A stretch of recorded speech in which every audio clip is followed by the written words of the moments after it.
नमस्कार, मैं हूं अंशिता। जम्मू से आर्टिकल 370 हटाए जाने का तरीका गलत था। ये संविधान के खिलाफ जाकर किया गया है। ये हम नहीं कह रहे हैं, ये कहना है जम्मू कश्मीर के लेक्चरर जफूर अहमद भट्ट का। लेकिन उनकी ये दलील शायद सरकार को पसंद नहीं आई। नतीजा, उन्हें ये दलील देने के बाद निलंबित कर दिया गया। अब केंद्र सरकार फंस गई है, क्योंकि सुप्रीम कोर्ट ने जबरदस्त फटकार लगाते हुए सीधे सीधे पूछ लिया है कि कहीं आप ज़हूर से बदला तो नहीं ले रहे। यानी कि केंद्र सरकार शक के दायरे में आ गई है और कोर्ट की नजर एक बार फिर टेढ़ी हो गई है। तो चलिए विस्तार से इस मामले को समझते हैं। जम्मू कश्मीर से आर्टिकल 370 हटाए जाने के मामले पर लगातार सुनवाई चल रही है। 28 अगस्त को इस पर 11वें दिन सुनवाई हुई। पीठ में न्यायमूर्ति संजय किशन कौल, न्यायमूर्ति संजीव खन्ना, न्यायमूर्ति BR गवई और न्यायमूर्ति सूर्यकांत भी शामिल रहे। पहले ही इस मुद्दे पर सरकार गले तक फंसी हुई है। ऐसे में अब जफूर अहमद भट्ट को निलंबित किया जाने का मामला भी सरकार के गले की फांस बन गया, क्योंकि सुप्रीम कोर्ट ने सख्त लहजे में पूछ लिया कि प्रोफेसर को क्यों हटाया। आपको बता दें कि सुनवाई शुरू होते ही सबसे पहले CJI DY चंद्रचूड़ ने जम्मू कश्मीर के एजुकेशन विभाग से सस्पेंड किए गए लेक्चरर जहूर अहमद भट्ट के बारे में बात की। साथ ही CJI ने सॉलिसिटर जनरल तुषार मेहता को निर्देश दिया कि वो जम्मू कश्मीर के उप राज्यपाल मनोज सिन्हा से बात करें और पता लगाएं कि आर्टिकल 370 हटाए जाने के खिलाफ कोर्ट में दलीलें देने के कुछ दिन बाद ही भट्ट को पद से क्यों हटाया गया। दरअसल याचिकाकर्ताओं के वकील कपिल सिब्बल ने कोर्ट को इस बात की जानकारी दी थी कि जहूर भट्ट 23 अगस्त को कुछ देर के लिए कोर्ट आए थे और 25 अगस्त को उन्हें सस्पेंड कर दिया जाता है। इस पर जजों ने कहा कि कहीं जहूर से बदला लेने की नीयत से तो ऐसा नहीं किया गया है। जस्टिस गवई ने कहा कि अगर ये पेशी के दौरान हुआ है तो ये बदला लेने या सजा देने के लिए उठाया गया कदम हो सकता है। आजादी की भावना को क्या हुआ?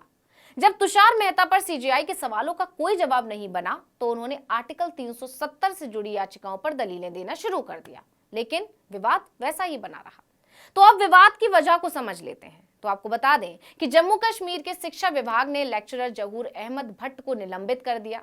इस पर विवाद इसलिए ज्यादा बढ़ गया और सरकार पर सवाल इसलिए उठ रहे हैं क्योंकि इस निलंबन से ठीक पहले वो सुप्रीम कोर्ट पहुंचे थे और उन्होंने आर्टिकल 370 हटाए जाने के तरीके पर सवाल उठाए थे।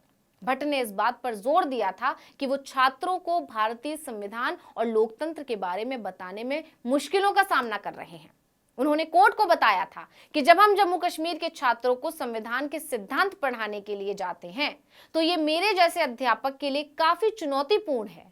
छात्र कई बार बहुत मुश्किल सवाल पूछते हैं, जैसे 5 अगस्त 2019 को जो हुआ उसके बाद भी लोकतंत्र है क्या। तो भट्ट ने कहा कि इस तरह के सवालों के जवाब देना मेरे लिए काफी मुश्किल होता है। लेकिन इधर भट्ट दलील देकर वापस लौटते हैं और उधर उनके निलंबन की तैयारी शुरू होती है।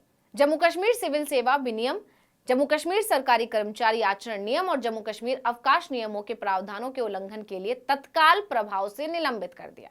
आधिकारिक आदेश में लिखा गया कि भट्ट को तैनाती वाली जगह श्रीनगर से हटाकर निदेशक स्कूल शिक्षा कार्यालय जम्मू से जोड़ दिया गया है। आदेश में कहा गया कि भट्ट के बर्ताव की जांच करने के लिए एक वरिष्ठ अधिकारी को नियुक्त किया गया है।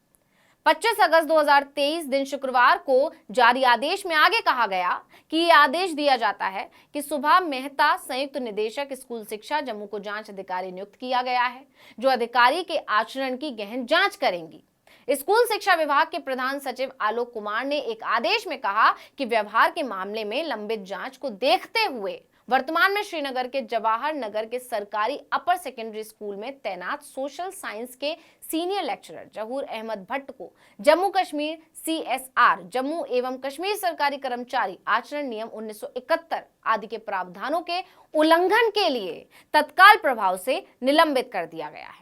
निलंबन की अवधि के दौरान वो निदेशक स्कूल शिक्षा कार्यालय जम्मू से जुड़े रहेंगे। यानी उनके आचरण पर सवाल उठाकर उनको निलंबित कर दिया गया है। अब सवाल तो बनता है कि लेक्चरर के आचरण पर शिक्षा विभाग का ध्यान उनकी दलील के बाद ही क्यों गया? इससे पहले ये एक्शन क्यों नहीं लिया गया? यही बात सुप्रीम कोर्ट को खटक गई और सरकार से सवाल कर दिया कि आखिर भट्ट को निलंबित क्यों किया गया? क्योंकि उन्होंने आपके खिलाफ दलील दे दी थी, इसलिए। यानी इस मामले में सरकार बुरी तरह फंस गई है। अब जरा जफूर भट्ट के बारे में भी जान लीजिए। तो भट्ट मध्य कश्मीर के बडगाम जिले के निवासी हैं। उनके पास लॉ की डिग्री है और वो व्यक्तिगत रूप से सुप्रीम कोर्ट में पेश हुए थे। जहूर अहमद भट्ट 23 अगस्त 2023 को सुप्रीम कोर्ट के सामने खुद पेश हुए थे और केंद्र के 5 अगस्त 2019 के फैसलों के खिलाफ दलील दी थी और 25 अगस्त को उन्हें निलंबित कर दिया गया। अब इस मामले पर सुप्रीम कोर्ट ने सरकार की धज्जियां उड़ा दी। सरकार सवालों के कटघरे में खड़ी है। राजनीति के जानकार दावा कर रहे हैं कि यह निलंबन सरकार की साजिश है। सरकार ने प्रोफेसर को डराने के लिए उनके खिलाफ ये एक्शन लिया है। कुल मिलाकर सरकार की फजीहत हो गई है। तो ऐसे में देखना होगा कि सरकार अब क्या लीपापोती करती है।